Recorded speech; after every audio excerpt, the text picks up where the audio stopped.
Hola, ¿qué tal? Yo soy Catherine Mendoza. Estamos en Entre Dos con Henry Cucalón, ex secretario del municipio de Guayaquil en la administración de Jaime Nebot Sadi, ex asambleísta, y recientemente fue ministro de gobierno de Guillermo Lasso. Henry, bienvenido. Usted entró a la administración de Guillermo Lasso el 9 de febrero del 2023, en el momento de la crisis o tal vez el punto más alto de la crisis de gobierno que estaba viviendo el Ecuador. ¿Por qué decide sumarse a un gobierno que estaba prácticamente de salida? Gracias por la invitación. ¿Por qué asumí esa función?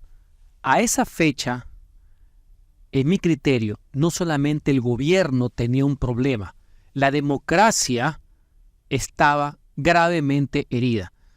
Y mi aporte, y eso se lo dije al presidente cuando conversamos, es que más allá del gobierno, la democracia sea fortalecida.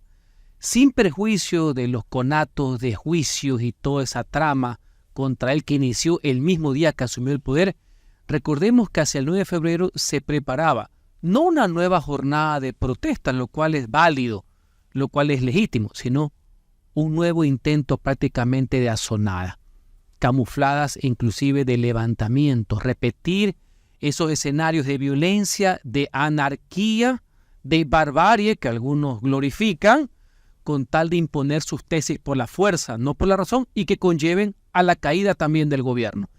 Ese fue el día en que yo asumí y ese para mí fue mi reto y quería ir a aportar, quería enfrentarme desde el mundo de las ideas justamente para que eso no suceda. Por eso acepté. Lo logró Henry porque en esa época se hablaba también de que el presidente no escuchaba.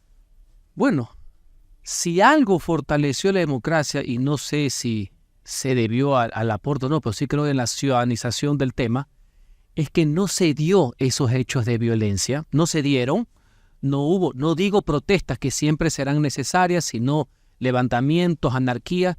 El país, pese a la crisis económica y toda la recesión que se generó por la crisis política, no sufrió nuevamente esos hechos vandálicos donde se perdieron centenas de millones de dólares, como en octubre del 19 y en junio del 22. Creo que fue un triunfo de la ciudadanía, más allá de errores o aciertos del gobierno o de la oposición. En ese caso, el presidente amplió, obviamente, su visión. Hubo, mucha más receptividad del tema ciudadano, más allá de la crisis política que conllevó el supuesto enjuiciamiento del presidente. Lo importante es que más allá del gobierno, la democracia no fue herida de muerte y el sistema continuó. De esta herida de muerte la salvó la muerte cruzada, salvó al país la muerte cruzada. Yo quisiera verlo de una manera más concreta. Creo que la disolución de la Asamblea y el anticipo de elecciones fue una solución constitucional, legal y política a una crisis política. Ya la historia determinará por qué la crisis, quiénes fueron los actores, quiénes la provocaron, cuál fue la suma de errores mutuos, etc. Pero el hecho es cierto en que ante esa inestabilidad de crisis política, que no se iba a subsanar con absolución de la Asamblea de un juicio político o culpabilidad, supuesta culpabilidad, la muerte cruzada lo que hizo fue darle más democracia a un problema democrático. Y ese para mí es algo que creo que fue lo correcto. Al día de hoy existe un presidente de la República elegido en las urnas y una asamblea elegida en las urnas. Es decir, la consecuencia fue una consecuencia democrática. ¿Que se le debe reconocer al presidente Guillermo Lasso? No creo que sea motivo de reconocimiento. Creo que debe ser de asumir las responsabilidades y finalmente esto es del pueblo. El pueblo determinó con su voto la solución a la crisis y no algunos cuantos conspiradores sueltos que andaban por ahí. ¿Les sorprendió que la Corte Constitucional primero viabilice el juicio político contra Guillermo Lasso y luego de la muerte cruzada de alguna manera se dificultaron algunos decretos, leyes desde la Corte Constitucional también? Yo siempre he creído que la Corte Constitucional, la actual, está compuesta por gente capaz y honesta. He defendido muchísimo de sus fallos, principalmente los que tienen que ver con causas sociales de avanzada, lo cual no limita ni obsta de que uno pueda democráticamente discrepar con altura de sus resoluciones, fallos o dictámenes. ¿Por qué digo aquello? Porque no es ser que la Corte es buena solamente cuando falla cuando a mí me gusta, ¿ya? O cuando no me gustan los amenaza y les diga que es el principio de su fin. No creo que sea dable. Antecedentes. Yo creo que en el dictamen del juicio político cometieron un error. No solamente la ligereza con la cual llegaron a admitir una de las pretensiones, llamándola la mínimamente verosímil, que fue la de Flopec, porque recordemos que todo lo demás, la narrativa del WhatsApp que comenzó en la trama desde el 9 de enero, todas fueron desechadas. Pero la de Flopec, la del famoso contrato del 18 de Lenín Moreno, con una adenda del 2020, fue la que aceptaron con las justas, por así decir. Pero ahí se equivocaron porque dijeron cosas que la Contraloría no dijo. Para mí cayeron en un error. Sin embargo, lo respeta. Esa es la institucionalidad y el proceso continuó. Segundo, hay un dictamen donde ante algunos requerimientos que hicieron los asambleístas cesados, la Corte determinó que el presidente sí podía alegar grave crisis o conmoción interna para efectos de anticipar las elecciones. Ese, digamos que fue un fallo. Si uno lo ve así, parecería que fue a favor del gobierno. No, fue a favor de la legalidad. Ahí va uno en contra, uno a favor, por así decir. Y el final, que es el que manifiestas, a mí sí me sorprendió que en el tema de los decretos, leyes, no que observen los decretos, me parecía correcto que los observen, que los mejoren, que eliminen un artículo, pero nunca estuve de acuerdo, y así se los he manifestado públicamente como corresponde, de que ellos se pongan a categorizar qué es lo económico urgente, que eso es facultativo, es privativo de un jefe de Estado, del Ejecutivo, de un presidente de la República. Entonces, observar, eliminar, verificar la constitucionalidad del artículo me parece bien. Categorizar lo económico urgente creo que no es saludable. Y eso abre un debate académico que lo volveremos a tener porque a mí me gusta mucho el derecho constitucional. Y que a futuro también lo puede discutir la misma Asamblea Nacional, ¿no? Imagínense la discrecionalidad que hay. Me has picado cartas ahí de que mañana vengan unos cuantos asambleístas a decir, no, este proyecto de ley económico que tiene un trámite especial, es en 30 días, unidad de materia. No es urgente, no es económico, creemos que no. Cuidado, han abierto una puerta que va a ser difícilmente cerrada, ¿no? Como muchas cosas que pasan en el Ecuador. Pero esa discrepancia debe ser, insisto, de altura. Y me queda la idea fuerza del resumen. No ha de ser que la Corte es buena cuando me da la razón y es mala cuando no lo es. La institucionalidad es una sola. Estamos en Entre Dos con Henry Cucalón, exministro de Gobierno. Henry, ¿qué pasó dentro del gobierno la tarde que se conoció de la muerte de Fernando Villavicencio? Y poco antes, semanas antes, ya había sido víctima también de la violencia el alcalde de Manta, Agustín Intriago. Faltaba poco para las elecciones, políticos en medio de esta violencia. Fueron los días, en mi criterio, de los 9 meses y medio que estuve más duros en el gobierno y yo diría dentro del mismo Estado, por así decir. El asesinato vil del alcalde de Manta, un caballero, conmocionó al país. Las circunstancias, una persona querida. Cualquier asesinato es condenable. En el caso de él, mayormente al ser un líder de la comunidad, eso provocó intervenciones directas de Fuerzas Armadas, del presidente de la República, pero comprendo el malestar, la indignación. Era una persona inclusive llegada a todos nosotros. He estado pocos días antes en Quito, en nuestros despachos, viendo siempre los temas a favor de la ciudad. Si usted lo ve que pocos días después viene el magnicidio de Fernando Villavicencio, a pocos días de un debate presidencial en la capital de la República que conllevó que nos reunamos en el Consejo de Seguridad Pública del Estado con todas las autoridades del país, Fiscalía, Corte, Fuerzas Armadas, autoridades electorales, por la preocupación que eso tenía, el mensaje que se quiso dar por parte de estos criminales, del crimen organizado, del narcotráfico, y ojalá sin vinculaciones políticas, para eso estará el proceso correspondiente, es enviarle un mensaje de temor a todo el pueblo ecuatoriano. Si nosotros podemos asesinar a un candidato presidencial, aquí nadie está libre. O sea, un mensaje protervo, hay un mensaje duro por medio, y fueron horas muy complicadas, entre las cuales estuvo como debía ser. Yo entiendo las voces que había alrededor del país, a lo mejor con mucho peso, de que inclusive se suspendan las elecciones. La autoridad electoral, y en mi caso como ciudadano, pensé que no era lo adecuado. No solamente porque la base legal no lo permitía, pero esto no es de leyes. Hubo voces dentro del gobierno que del pensaron gobierno en ninguna, eso, ¿no? Del gobierno ninguna, valga la aclaración. Y yo como ministro de gobierno soy el portavoz de eso. Ninguna. Pero había gente en la opinión pública, pero legítima. ¿En qué condiciones íbamos a ir el domingo a elecciones? Lo importante, insisto, más allá del marco legal, es que se le envió un mensaje a los criminales y un homenaje a Villavicencio. Las elecciones se tenían que celebrar. La gente y los ciudadanos tenían que acudir y acudieron. No hubo un ausentismo masivo, estuvo entre el promedio histórico y creo que esa fue una reivindicación democrática, que la gente pueda libremente ejercer su derecho al voto, escogiendo finalistas, escogiendo asambleístas, lo cual me pareció bien. En el fondo fue un homenaje a Vicencio, pero sí, fue para mí el día más duro que vivimos en el gobierno, ¿no? Por todo lo que eso concitaba, por todo lo que eso conllevaba.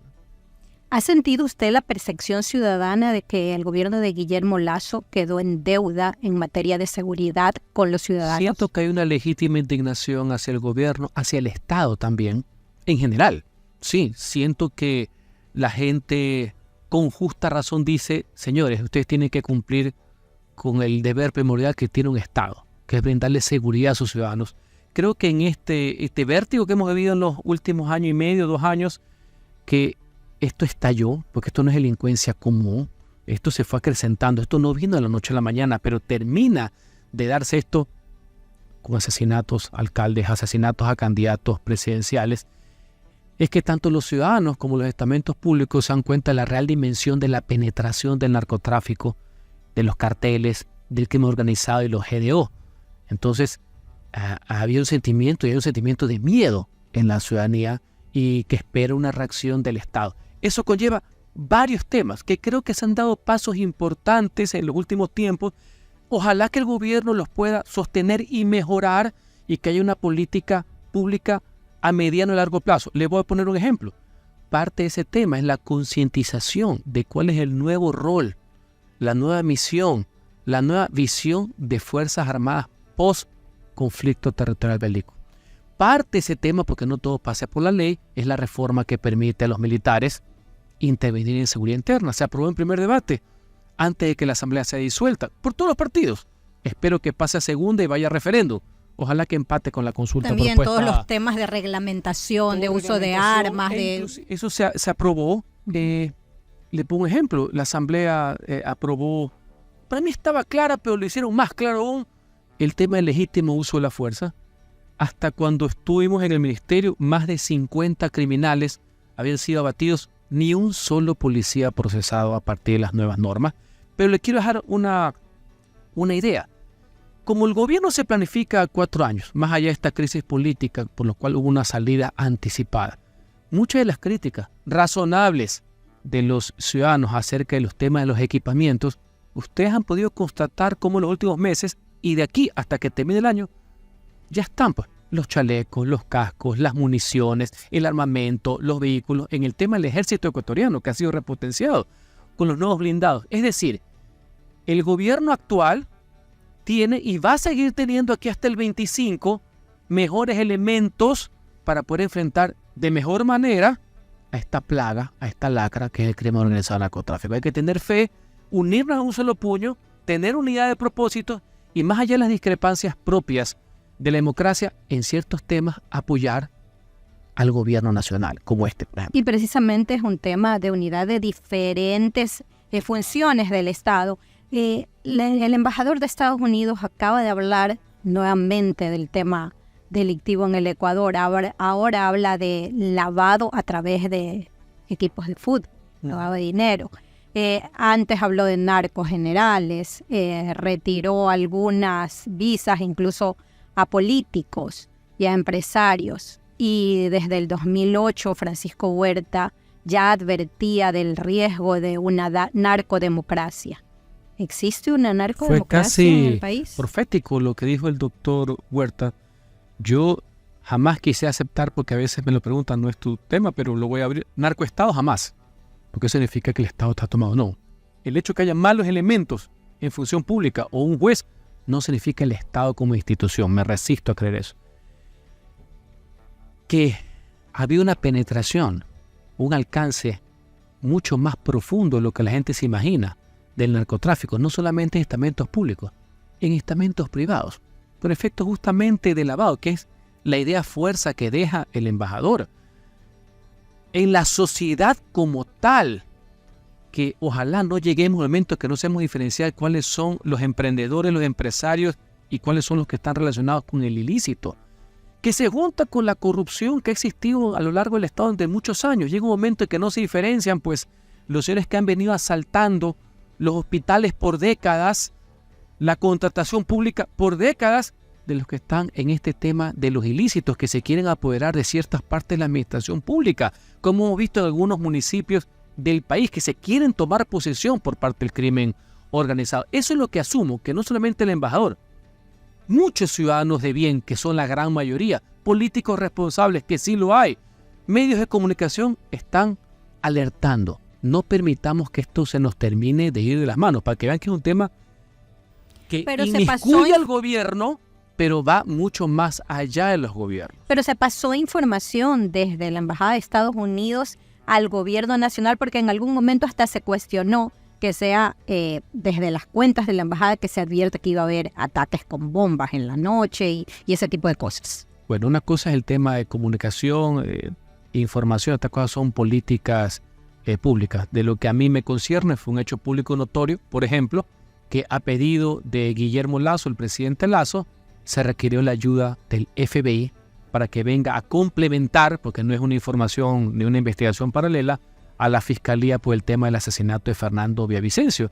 Y dicho por algunos actores procesales, ha sido de gran ayuda. Eso por un lado. En lo formal, por ejemplo, en el mes de julio, el ministro de Defensa del Ecuador y el secretario de Defensa norteamericano suscribieron un memorándum de entendimiento, un acuerdo que es a 7 años plazos, que tiene más de 140 ítems, que creo que va a ser el mejor mecanismo de cooperación en materia de seguridad, entre otras cosas, el mejor que haya tenido Estados Unidos con el Ecuador.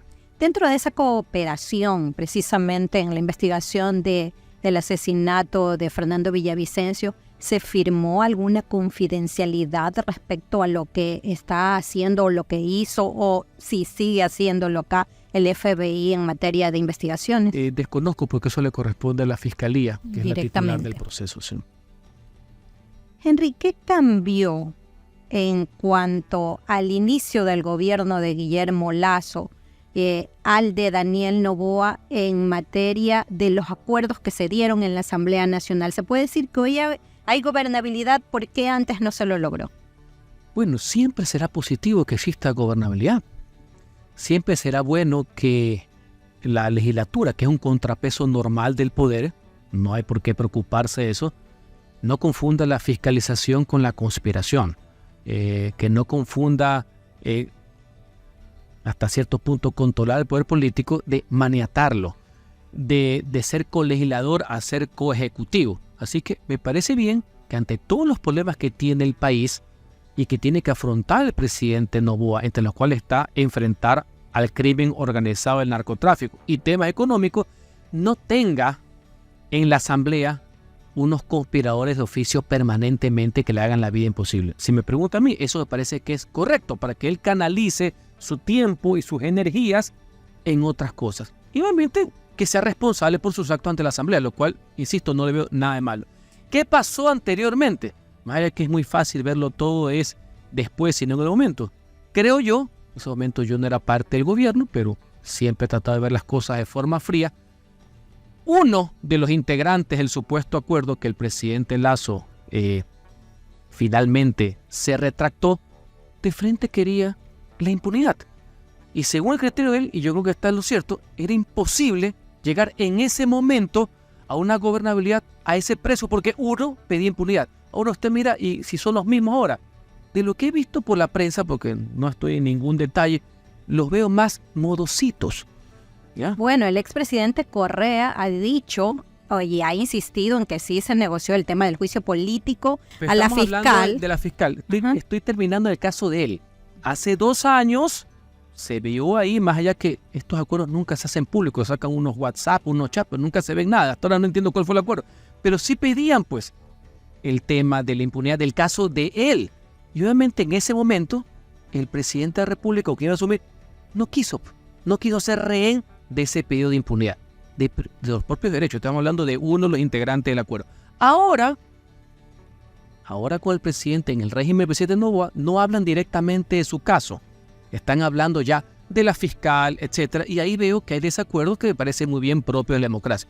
Yo quisiera mayor firmeza al respecto, porque en mi criterio, si yo fuera asambleísta, la respuesta es, no te preocupes, comadre, que no voy a votar en contra tuya, te voy a tener 14 meses en ascuas, que es lo que le interesa a algunos, porque está claro que ahí hay una vendetta contra ella, hay una venganza de frente. Parece ser que no les importa el debilitamiento institucional, porque durante estos 14 meses o muerte lenta, la ciudad tiene que investigar a narcotraficantes, a los corruptos, a quienes son los autores intelectuales del asesinato de Vicencio, y pues no te preocupes que no vamos a votar en contra tuya. No.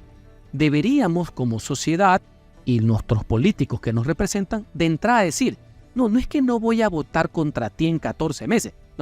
No hay causales para enjuiciarte. Esto es una venganza y no debe haber ni siquiera juicio político. Debemos apoyarte en que tú te enfrentes a los criminales. Esa es la respuesta. El presidente ha dicho que no va a votar contra la fiscal. Insisto, ese es el premio consuelo. Mi respuesta no sería, no voy a votar contra ti. No voy a apoyar ni siquiera que te enjuicien. No sé si me explico, parece, pero no es lo mismo. Si no van a hacer la respuesta, pues esta es de premio Nobel. No te preocupes que en 14 meses recién vamos a ver qué es lo que te pasa. No, esto no es un tema de tiempos. Ya cuando esté de salida esta asamblea. Es un tema de conceptos. El concepto es que yo no me presto para una venganza a un grupo político. Esa debe ser la idea fuerza, el concepto. Henry, usted ha dicho, yo fui asambleísta y efectivamente usted es político. ¿Empeñó su futuro político siendo parte del gobierno de Guillermo Lasso, que estaba tan debilitado popularmente hablando? En absoluto, porque cuando yo acepté el ministerio, yo no me encontraba en funciones políticas. 2, no creo que tenía votos.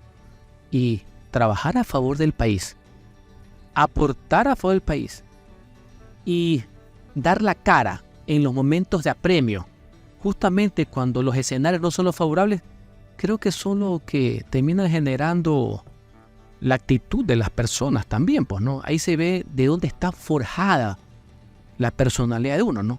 En las adversidades, pues, no en la bonanza, no cuando todo está acaramelado, como siempre es al principio del poder político, ¿no?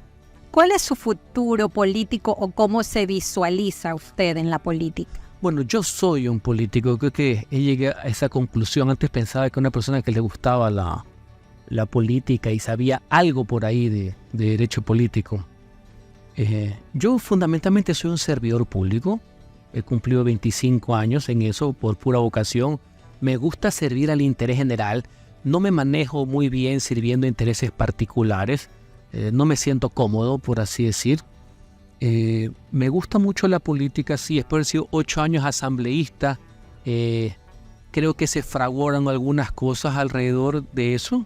Estoy consciente que tengo una voz también, hay gente que necesita ser representada, sumar esos criterios, estaré siempre para apoyar los procesos democráticos y tengo que analizar bien cómo yo puedo seguir sirviendo mejor a mi país, cómo quisiera seguir colaborando y ayudando, pero es claro que está ahí, la intención está ahí, ¿no? Ese analizar quiere decir que todavía no está decidido, si en algún momento lo veremos en la papeleta como candidato a la presidencia. La decisión de seguir trabajando, de ser servidor público, de defender literal, está ahí, incólume, intacto, nítido, eso está ahí. Yo estoy todavía enterito, no lo he dado todo aún. Lo que tengo que ver es en qué situación yo puedo aportar mejor. Le voy a poner un ejemplo, ya que me lo ha citado a lo largo de esta entrevista. ¿Fue o no un momento de aceptar un cargo ejecutivo de designación como es el ministro de Estado en un momento difícil donde, recogiendo tus palabras, era casi un suicidio político, por así decir, de lo que recojo. No creo que sea así, pero hago de abogado del diablo. ¿Esa fue una forma de aportar? Creo que la historia lo juzgará. Yo me siento tranquilo con mi conciencia. Lo podremos ver entonces en una papeleta electoral presidencial. ¿Por qué no? Yo ya fui 2 veces candidato asambleísta. Más allá de presidencial o no, que eso lo debe determinar los ciudadanos, donde Cucalón puede ayudarlos mejor. Pero que yo tengo las ganas, tengo el ímpetu, tengo la experiencia, quiero hacerlo y tengo la voluntad, de eso no cabe la menor duda. Si lo hice en momentos de apremio, sin cálculo alguno, porque estoy fastidiado de los que solo calculan todo. Si seguí mi instinto que quería aportar un granito de arena para que el país le vaya mejor, pues no tenga la menor duda que sigo pensando lo mismo. Henry, ¿cómo quedó la relación con Jaime Nebot después de su paso por el gobierno de Guillermo Lasso? No he vuelto a hablar con él. La última vez que hablé con él fue el día que asumí el ministerio, que fue el día 9 de febrero, que lo llamé para conversar. Trabajé muchos años con él. Siento un sano orgullo de mi paso por el municipio de Guayaquil, por mi aprendizaje, por la formación en temas municipales y de desarrollo local. Fueron muy buenos años. Muchas gracias, Henry. Gracias por acompañarnos en este Entre Dos. Esperamos en una próxima oportunidad seguir conversando con usted. Creo que queda mucho camino por delante en la política, particularmente como usted lo ha dicho. Gracias. Un abrazo para todos.